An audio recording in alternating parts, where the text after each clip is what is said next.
Full News Headquarters. अस्सलामुअलैकुम। बोल news headquarters में खुशामदेद। मैं हूं शाइस्ता शहजाद। मैं हूं फराज अहमद और मैं हूं आपके साथ अनम जुल्फिकार। हेडलाइंस आप जान चुके हैं, बुलेटिन में बात करेंगे। कश्मीरियों की तर्जुमानी, डॉलर महंगा तरी, सफर मजीद महंगा, 4 माह बाद रिहाई। ये सब खबरें हम बुलेटिन में शामिल करेंगे, लेकिन अब तक की अहम खबर, इलेक्शन कमीशन ने हल्काबंदियों का वक्त कम करने की मंजूरी दे दी है। इलेक्शन कमीशन का इजलास खत्म हो गया है और हल्काबंदियों का वक्त कम करने की मंजूरी आज के इजलास में दे दी गई है। क्या डिटेल्स हैं, जानेंगे। बोल न्यूज के नुमाइंदा अकील अहमद हमारे साथ हैं। जी अकील, क्या बताया गया है कि कब तक हो गया हल्काबंदियों का काम मुकम्मल?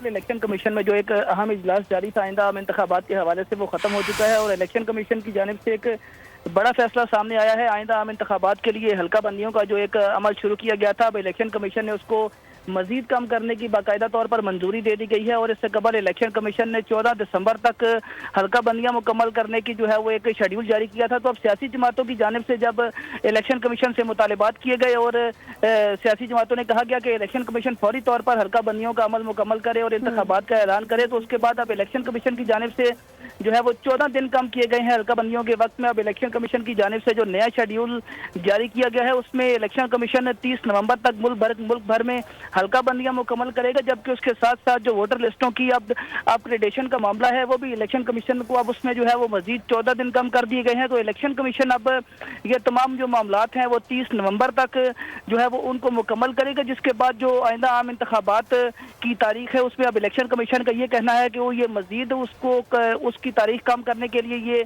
इकदाम उठाया गया है। और अब इलेक्शन कमीशन का ये कहना है कि हल्का बंदियां मुकम्मल होने के फौरी बाद इलेक्शन कमीशन मुल्क भर में आम इंतखाबात की जो है वो तारीख का ऐलान कर देगा। आज जब इलेक्शन कमीशन के इजलास में जब हल्का बंदियों का वक्त कम करने की मंजूरी दी गई, तो जो आइंदा आम इंतखाबात हैं उसकी हतमी तारीख पर भी मुशावरत की गई और इलेक्शन कमीशन की जानिब से बाकायदा तौर पर इस पर एक काम किया गया था और एक वर्किंग पेपर तैयार किया गया था, जिसके मुताबिक इलेक्शन कमीशन के जो अफसरान हैं, जो उनका अमला है, उनकी जानिब से इलेक्शन विंग की जानिब से ये सिफारिश की गई थी कि इलेक्शन कमीशन जो है वो 14 जनवरी को मुल्क भर में आम इंतखाबात की तारीख का ऐलान कर दे। इस हवाले से इलेक्शन कमीशन का जो मुतलका जो डिपार्टमेंट है उनकी जानिब से पूरा एक इलेक्शन शेड्यूल तैयार किया गया था, लेकिन इलेक्शन कमीशन की जानिब से अब तक जो है वो जो आइंदा आम इंतखाबात हैं उनकी हतमी मंजूरी, तारीख की हतमी मंजूरी नहीं दी जा सकी। फिल वक्त जो इलेक्शन कमीशन ने हल्का बंदियों का जो एक वक्त है उसको कम कर दिया है और अब 30 नवंबर को इलेक्शन कमीशन मुल्क भर में 30 नवंबर से पहले हल्का बंदियों का अमल मुकम्मल करेगा। इसके साथ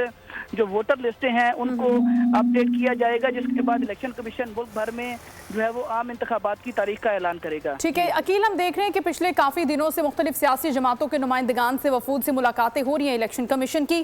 क्या उसी तनाजुर में इस वक्त को कम किया गया है और अब ये फाइनलाइज हो चुका है कि यही तारीख है, इसके बाद मजीद इसको घटाया नहीं जाएगा और बढ़ाया नहीं जाएगा?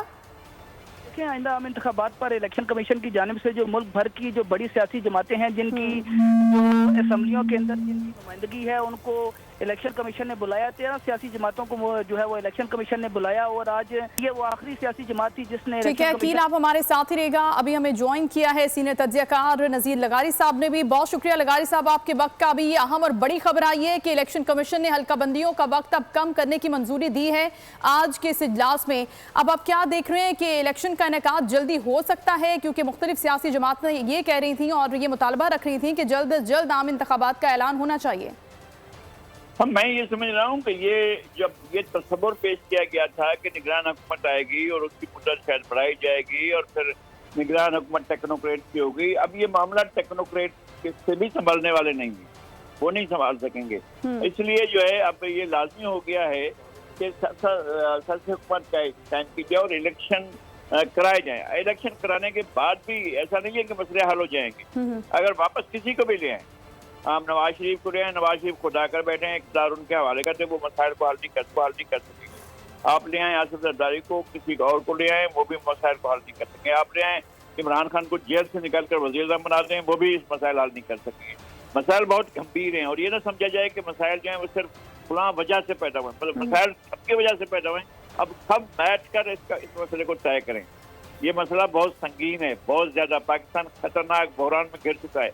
इस वक्त तमाम इदारों की, अफराद की, जमातों की, गिरोहों की, तमाम लोगों की जिम्मेदारी है जो इस मसले को हल करें और पाकिस्तान की वहदत को कायम रखें, पाकिस्तान को एक जोग्राफिया के तौर पर कायम रखें, पाकिस्तान को एक मुल्क के तौर पर कायम रखें, पाकिस्तान को डिफॉल्ट ना होने दें और सब मिलकर कुर्बानियां दें। और अपने बहुत, जिन लोगों ने खाया बहुत खा लिया, जिन लोगों ने कमाया बहुत कमा लिया, जिन लोगों ने पाकिस्तान के साथ इतना ज्यादा खिलवाड़ किया बहुत कर लिया, तमाम लोग, तमाम सियासी, गैर सियासी, ताकतवर, गैर ताकतवर, आम लोग, जितने लोगों ने भी किया है, अब ये खेल बंद होना चाहिए। पाकिस्तान को आगे बढ़ने का मौका मिलना चाहिए।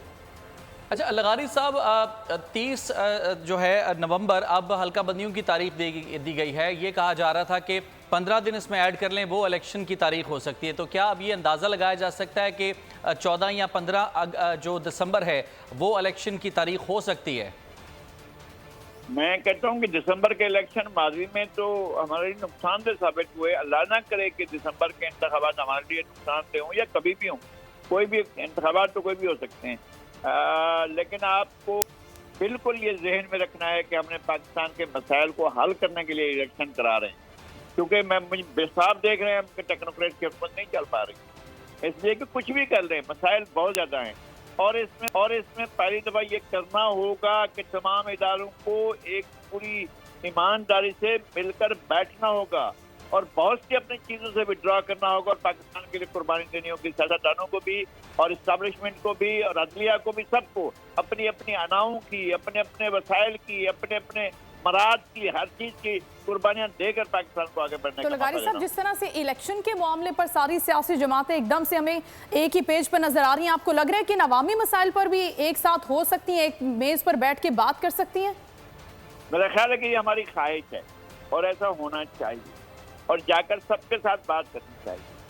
और मैं समझता हूँ कि जो लोग जेल में उनसे भी बात करनी चाहिए और उनसे कहना चाहिए कि भाई अपनी अनाओं को एक तरफ रखो, ये मुल्क का मामला है, मुल्क को लेकर हमें आगे चलना है और कोई ये ना सोचे कि मैंने सबको पामाल कर देना है। किसी ने भी पामाल किसी को नहीं करना है, कर नहीं सकते हैं। आप कर लें, अगर इनकलाब आ रहा हो और आवाम उसको हाथ में ले लें, वो अपने फैसले करो तो दूसरे। अगर आपने एडजस्टमेंट करनी है एक दूसरे की और इंतखाबी एडजस्टमेंट भी करनी है, जो भी करना है, लेकिन आप ये जहन में से निकाल दें कि हमने गलतियां करके दूसरों के गले में ठोंप कर फिर उसके ऊपर हम उनको जो है वो जिम्मेदार करार देकर फिर अपने आप को निकाल देंगे, ये नहीं सोचना चाहिए। ठीक, लेकिन लगारी साहब अगर हम, सॉरी टू कट यू, लेकिन अगर हम इलेक्शन कंडक्शन के मामले पर बात करते हैं तो आपको क्या लग रहा है कि अभी जो इलेक्शन कंडक्ट होंगे केयर टेकर गवर्नमेंट के अंडर और इलेक्शन कमीशन जिस तरह से सारा काम करेगा तो वो शफाफ इंतखाबात होंगे, सियासी पॉलिटिकल जितनी भी पार्टीज हैं वो उस पर मुत्तफिक होंगी उन रिजल्ट्स के ऊपर? आपको क्या लग रहा है? मैं ये समझता हूँ कि इसके अलावा और कोई गुंजाइश नहीं है, कट्टन कोई गुंजाइश नहीं है कि अगर हम फ्री फेयर इम्पार्शियल इलेक्शन नहीं करते हैं तो फिर हम बहुत गलत रास्ते पर चल पड़ेंगे। मौजूदा हालात हमारे सामने हैं। अब बहुत कुछ बैठकर तय करने का है, डायलॉग से और इलेक्शन से, ये दो रास्ते हैं हमारे पास। मैं ये कहता हूँ कि कल ये ना हो, खुदा ना करे कि कोई और कमर जावेद बाजवा आकर कहे कि जनाब वो फुला गलती जो थी वो सियासी लोगों की गलती थी। नहीं थी गलती वो सियासी लोगों की नहीं थी, वो गलती सियासी लोगों ने वो गलती नहीं की थी। मैं कहता हूँ कि अब गलतियों से बचने का रास्ता ये है कि अपनी अपनी जिम्मेदारियों को महसूस करते हुए सब आ जाएं एक पेज पर और इस मुल्क के मसाइल को। अच्छा लगारी साहब, हल्का बंदियों का मामला हो, इलेक्शन की तारीख का मामला हो या तमाम जो आईनी टेक्निकलिटीज़ हैं, ये एक तरफ है, लेकिन जिनकी खिदमत का दावा करके ये तमाम सियासी पार्टियां मैदान में आती हैं, आवाम की अगर बात की जाए तो उन तक कोई रिलीफ नहीं आ रहा, उनके हालात बद से बदतर होते जा रहे हैं, महंगाई का ग्राफ बढ़ता जा रहा है। फिर ये केयर टेकर गवर्नमेंट अगर जितना ज़्यादा रहती है तो थोड़ा सा इसको तफसील से बताइएगा कि आवाम को इसके क्या असरात भुगतना पड़ सकते हैं? देखें, IMF से एक इन्होंने एग्रीमेंट किया है बेल आउट के लिए, इन्होंने अपने आप की जान छुड़ाने के लिए और ये पैकेज दिया है कि चले ठीक है, हम इस वक्त बहुत ज्यादा गंभीर मसाइल में फंस चुके हैं, हमारे अदायगियों का तवाज़ुन बिगड़ चुका है, हम नहीं कर पा रहे हैं, हमारा करंट डिफिसिट बढ़ गया है, हमारे ऊपर जो है गर्दशी कर्जे बढ़ गए हैं, हमारे ऊपर मुसीबतें नाज़िल हो गई हैं। पर किसकी वजह से नाज़िल हुई? हम आइडेंटिफाई भी करते हैं अगर कौन सियासी लोग हैं जिम्मेदार सियासी लोग, लेकिन सियासी लोगों के अलावा भी लोग जिम्मेदार हैं, उन्हें भी अपनी जिम्मेदारी को महसूस करना चाहिए। सिर्फ जिम्मेदारियों को शिफ्ट करने से मसला हल नहीं होगा। मसला अब हल करना है, लोगों को रिलीफ देना है, तो उसके बारे में सबको मैदान में आना पड़ेगा। भाई क्यों नहीं कर सकते हैं? अगर लगारी साहब इस वक्त हमें ज्वाइन कर चुके हैं अहमद बिलाल साहब, सरबराह पिलडेट, उनसे भी गुफ्तगू करते हैं। अहमद बिलाल साहब, बहुत शुक्रिया आपके वक्त का। अभी इलेक्शन कमीशन ने जो हल्का बंदियों का वक्त था उसे मजीद कम कर दिए, 14 रोज मजीद घटा दिए। क्या कहेंगे? अब आप देख रहे हैं कि इलेक्शन जो इनेकाद उनका होगा वो जल्द हो जाएगा? जी, मेरा तो ख्याल है इसका यही मतलब है। ये 14 रोज कम होने का मतलब तो यही है, और ये मेरा ख्याल मैक्सिमम था जो वो कम कर सकते थे। अच्छा। इससे ज्यादा कम हो भी नहीं सकता। तो इसका मतलब ये है कि इंतखाबात अब जनवरी के आखिरी हफ्ते में या फरवरी के पहले हफ्ते में मुमकिन हो सकते हैं। ठीक है, और वो मामला कि इलेक्शन कमीशन डेट नहीं दे सकता, सदर मुमलिकत डेट देंगे, वो जो एक अभाव नहीं, वो कजिया अपनी जगह, जब तक सुप्रीम कोर्ट उसके ऊपर रूल नहीं करेगा। ये दो पॉइंट ऑफ व्यू हैं जो अपनी अपनी जगह कायम है। अच्छा अहमद बिलाल, आइन जो है वो इब्तिदा में जब बात की गई थी, सकते हैं, जी इलेक्शन कमीशन कहता है कि नहीं, वो इलेक्शन कमीशन दे सकता है। तो इसके बारे में अभी अभाम मौजूद है। अच्छा अहमद साहब, इब्तिदा में जब हल्का बंदियों और इलेक्शन की तारीख का मामला ज़ेर बहस था तो ये कहा जा रहा था कि हल्का बंदियों के आगे तकरीबन 15 दिन का वक्त रख लें और उसके बाद इंतखाबात की तारीख जो है वो एक्सपेक्ट की जा सकती है। तो अभी अगर 30 नवंबर हल्का बंदियों की तारीख है तो फिर इंतखाबात जनवरी या फरवरी में जाने का जो इम्कान है, ये फिर ज़्यादा डेट कैसे आ रही है आगे? नहीं, कम अज़ कम देखिए, जो इलेक्शन का शेड्यूल है वो 54 डेज होता है, तो उसे 60 डेज समझिए, 2 महीने हल्का बंदियों के बाद। यानी इलेक्शन का अपना शेड्यूल तकरीबन 54 डेज का होता है। तो इसका मतलब है कि अगर वो फौरी बाद 1 दिसंबर के 2-3 तारीख को इसका ऐलान कर दें इलेक्शन शेड्यूल का, तो यूँ समझिए कि फिर ये जनवरी के एंड में या फरवरी के शुरू में ये इलेक्शन हो जाएंगे। ठीक है, अहमद बिलाल महबूब साहब हमारे साथ मौजूद थे, थैंक यू सो मच। नज़ीर लगारी साहब कह रहे थे, आपका भी बहुत शुक्रिया। सफर मजीद महंगा,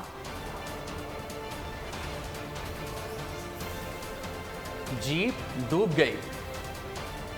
खबर देंगे आपको कि अदालत ने परवेज इलाही को घर तक सिक्योरिटी फराहम करने का हुक्म दिया। अदालती एहलकार पुलिस के हमरा दरखास्त गुजार को घर तक छोड़कर आए।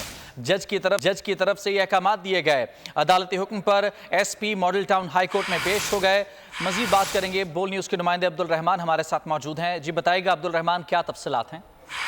जी बिल्कुल, परवेज इलाही के वकील लतीफ खोसा की जानब से अदालत में ये खदशा जाहिर किया गया, पुलिस की जानब से गिरफ्तारी का खदशा है और सुप्रीम कोर्ट के वाज़ेह अहकामात हैं कि किसी को भी अदालती हाथों से गिरफ्तार नहीं किया जा सकता है, जिस पर अदालत ने रजिस्ट्रार लाहौर हाई कोर्ट को और DIG ऑपरेशन और दीगर पुलिस एहलकारों को फौरी तौर पर अदालत में तलब कर लिया, जिस पर अदालती हुक्म पर SP इकबाल जो है वो अदालत में पेश हो गए, जबकि एडिशनल रजिस्ट्रार जुडिशल राय ज़हूर भी अदालत में पेश हुए। तो अदालत ने जो अफसरान पेश हुए उन्हें फौरी तौर पर हदायत जारी की कि परवेज इलाही को अपनी हिफाजत में जो है घर तक छोड़ कर आया जाए, क्योंकि इनकी जान को शदीद खतरात लाहक है। अदालत ने कहा कि इस मामले को जो है यकीनी बनाया जाए कि परवेज इलाही महफूज तरीके से घर तक पहुंच जाए। जी बहुत शुक्रिया आपका तफसीलात के लिए। और आपको बताएं कि बोल न्यूज़ की खबर पर एक्शन। सेक्रेटरी लोकल गवर्नमेंट नजम शाह ने बल्दियाती इदारों को बाइख्तियार बना दिया है। कराची में 7 इजला खत्म, 25 टाउन बहाल कर दिए गए। बोल की खबर पर सेक्रेटरी लोकल गवर्नमेंट ने ट्रांजिशन पीरियड का खात्मा कर दिया है। वाज़ेह है, गुज़श्ता दिनों बोल न्यूज़ ने बल्दियाती उम्मीदवारों के इख्तियारात खटाई में पड़ जाने की खबर नशर की थी। इस हवाले से मज़ीद तफसील जानेंगे, हमारे साथ मौजूद है वजाहत अली। मज़ीद आगाह कीजिएगा। देखिए, कराची के अंदर 7 अजला के अंदर इलेक्शन के बाद 2013 एक्ट के लोकल गवर्नमेंट के तहत 25 टाउनों का इजाफा किया गया था, जिसके बाद ट्रांजेक्शन अफसरान को बिठाया गया था जिन्होंने 25 टाउनों की तरतीब करनी थी और तश्कील देनी थी। मगर कल एक लेटर जारी हुआ जिससे ट्रांजेक्शन प्रोसेस को बढ़ा दिया गया था, जिसकी खबर बोल न्यूज़ ने नशर की थी, जिसके बाद सेक्रेटरी नजम शाह की जानिब से एक्शन लिया गया और फौरी तौर पर 7 अजला के ट्रांजेक्शन प्रोसेस को खत्म कर दिया गया है और कराची के 25 टाउनों को बहाल करके उनको इख्तियारात दे दिए गए हैं। बाकायदा तौर पर लेटर जारी किए हैं 7 डिस्ट्रिक्ट के हवाले से कि फौरी तौर पर ट्रांजेक्शन अफसर अपना काम रोक दें और 25 टाउनों के टाउन म्यूनिसिपल कमिश्नर और बल्दियाती चेयरमैन को इख्तियारात सौंप दिए जाएं। जी बिल्कुल, बोल न्यूज़ की खबर पर एक्शन लिया गया है। वजाहत आप दी हमें अपडेट कर रहे थे, बहुत शुक्रिया। अभी खबर देंगे army chief general Asim Munir ने अक़वाम मुत्तहिदा की सलामती काउंसिल और जनरल सेक्रेटरी से मसला जम्मू और कश्मीर के हल में किरदार अदा करने का मुतालबा किया। कहा कि पाकिस्तान एक ऐसा खित्ता चाहता है जहां अमन कायम हो, जहां तिजारत, ट्रांजिट और सरमायाकारी जनूबी, मगरबी और वस्ती एशिया की तमाम रियासतों के लिए खुशहाली का बाइस बने। आर्मी चीफ ने अमन दस्तों को दरपेश चैलेंजेस और खतरात को उजागर किया। कहा कि अमन मिशन पर मामूर जवानों के तहफ़्फ़ुज़ के लिए इक़दाम करना होंगे। पाकिस्तान ऐसा खित्ता चाहता है जहां अमन हो, जहां तिजारत, ट्रांजिट और सरमायाकारी जनूबी, मगरबी और वस्ती एशिया की तमाम रियासतों के लिए खुशहाली का बाइस बने। आलमी बरादरी मसला कश्मीर के हल के लिए किरदार अदा करे। Army chief general Asim Munir ने एक बार फिर दुनिया के सामने मजलूम कश्मीरियों की तर्जुमानी कर दी। अक़वाम मुत्तहिदा के अमन मिशन के वज़ारती इजलास के हवाले से तैयारियों का जायजा लेने के लिए इजलास का इनेकाद किया गया। इजलास में chief of army staff general Asim Munir ने इख्तितामी सेशन में बहैसियत मेहमान खुसूसी शिरकत की। इजलास की मुश्तरका मेज़बानी पाकिस्तान और जापान ने की। आर्मी चीफ ने अमन दस्तों को दरपेश चैलेंजेस और खतरात को उजागर किया। कहा, आलमी अमन की बहाली में अक़वाम मुत्तहिदा का किरदार लाहिक़ तहसीन है। अमन मिशन पर मामूर जवानों के तहफ़्फ़ुज़ के लिए इक़दाम करने होंगे। सिक्योरिटी यकीनी बनाने के लिए भी मौसर इक़दाम करने होंगे। उन्होंने मसला कश्मीर के सलामती कौंसिल की करारदादों और कश्मीरियों की उमंगों के मुताबिक हल की ज़रूरत पर जोर दिया। कहा, सलामती कौंसिल और अक़वाम मुत्तहिदा के सेक्रेटरी जनरल इस सिलसिले में किरदार अदा करें। Under secretary general department of peace operations ने कॉन्फ्रेंस की मेज़बानी और आलमी अमन के लिए काबिल कदर किरदार पर पाकिस्तान का शुक्रिया अदा किया। रुपया मुल्क की तारीख की पस्तरीन सतह पर आ गया है। ओपन मार्केट में डॉलर 326 रुपए का हो गया। ओपन मार्केट में आज फिर डॉलर 3 रुपए महंगा हो गया। गुज़श्ता रोज़ भी डॉलर 23 रुपए की बुलंद तरीन सतह पर बंद हुआ था। इंटरबैंक में भी डॉलर 305 रुपए पर ट्रेड हो रहा है। इंटरबैंक में ट्रेडिंग के दौरान डॉलर की कीमत में 54 पैसे की कमी हुई। गुज़श्ता रोज़ डॉलर 305 रुपए 54 पैसे पर बंद हुआ था। तो नाज़रीन, पेट्रोल महंगा हुआ है तो किराए सस्ते कैसे रह सकते हैं। 15 रोज में रेलवे किरायों में 15% इजाफा हुआ है। 16 अगस्त को किराए 10% बढ़ाए गए। हालिया पेट्रोलियम इजाफे के बाद रेलवे किरायों में मजीद 5 रुपए का इजाफा कर दिया गया। 5% इजाफा किया गया है। रेलवे इंतजामिया ने नोटिफिकेशन जारी कर दिया है। नए किरायों का इत्तलाक कल से हो जाएगा। महंगाई ने अवाम की गाड़ी पटरी से उतार दी। रेलवे ने भी अवाम को हरी झंडी दिखा दी। पेट्रोलियम मसनूआत की कीमतों में इजाफे के आफ्टर शॉक्स। रेलवे ने किरायों में इजाफा कर दिया। रेलवे इंतजामिया ने तमाम मेल एक्सप्रेस, पैसेंजर और इंटरसिटी ट्रेनों के किरायों में 5% इजाफा कर दिया। रेलवे इंतजामिया ने नए किरायों का नोटिफिकेशन जारी कर दिया। पार्सल और लगेज रेट में भी 5% इजाफा किया गया है। 2 हफ्ते के दौरान रेलवे के किरायों में दूसरी बार इजाफा किया गया है। 16 अगस्त को भी मुसाफिर ट्रेनों के किरायों में 10% इजाफा किया गया था। बिजली का ज्यादा बिल आने पर खातून ने 15 पर कॉल कर दी। तांदियावाला में खातून ने 9000 बिल अदा करने के लिए मदद तलब की। SHO थाना मामून का अंजन ने बेवा के घर पहुंचकर मदद की और बिल अदा किया। खातून ने पंजाब पुलिस का शुक्रिया अदा किया। बिजली के भारी बिल ने किया परेशान। खातून ने मिला दी 15 पर कॉल। पंजाब पुलिस ने खिदमत की कायम की आला मिसाल। तांदियावाला में गरीब बेवा ने 9000 बिजली का बिल आने पर पुलिस से मदद मांग ली। नसीम अख्तर की कॉल पर SHO थाना मामू कंजन बेवा के घर पहुंच गए। खातून ने बिजली के बिल के ज्यादा आने पर मदद की फरियाद की। SHO राय आसिफ ने मदद की और बिजली का बिल अदा किया। बेवा नसीम अख्तर ने पंजाब पुलिस का शुक्रिया अदा किया, दुआएं देकर रुखसत किया। और अब खबर शामिल करते हैं कराची से, जहां पर गुलशन इकबाल में गाड़ी से शहरियों को कुचलने का मुलजिम गिरफ्तार कर लिया गया है। पुलिस ने वीगो गाड़ी भी तहवील में ले ली है। मुलजिम मुआविया बच्चों समेत मुतअद्दिद अफराद को कुचल कर फरार हो गया था। मुलजिम का कहना है कि एक्सेलरेटर वायर फंसने से गाड़ी बेकाबू हो गई। हुजूम के मुमकिना तशद्दुद के खौफ से फरार हो गया।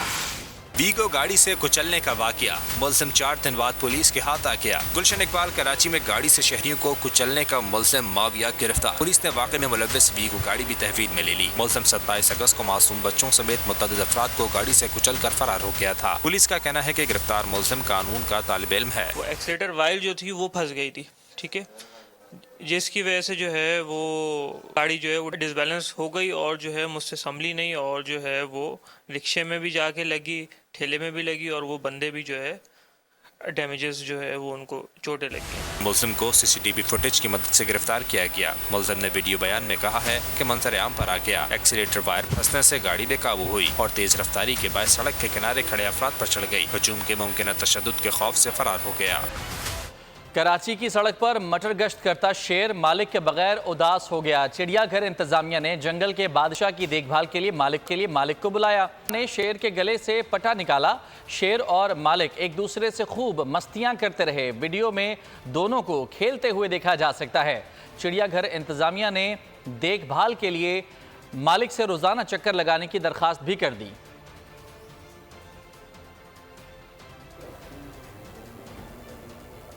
सीव्यू पर मौज मस्ती मंजिलों को महंगी पड़ गई।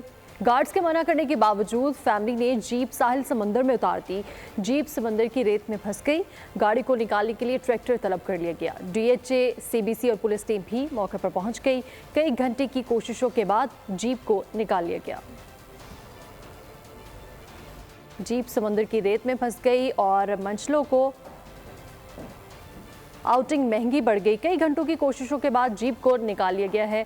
ये आप इस वक्त देख भी सकते हैं कि कोशिश करके जीप को बाहर निकाला जा रहा है। सीव्यू पर मौज मस्ती मंजिलों को महंगी पड़ गई।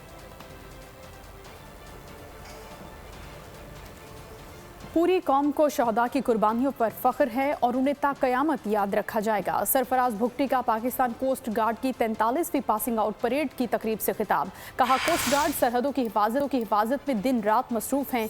बलूचिस्तान में अमन के लिए इक़दाम किए। वज़ीर दाखिला ने पास आउट होने वालों को मुबारकबाद देते हुए कहा कि एफसी की तरह कोस्ट गार्ड मुलाजमीन के लिए 15% अलाउंस बढ़ाने की कोशिश करूँगा।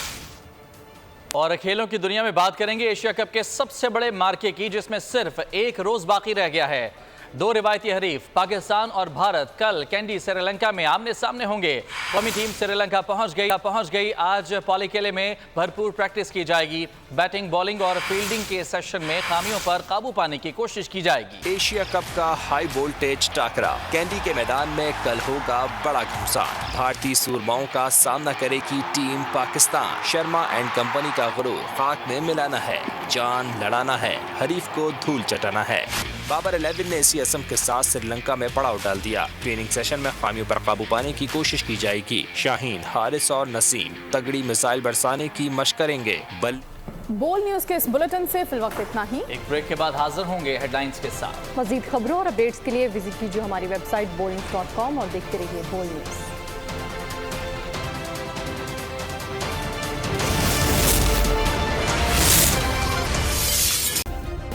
सब्सक्राइब करें और बेल दबाएं ताकि कोई खबर रह न जाए।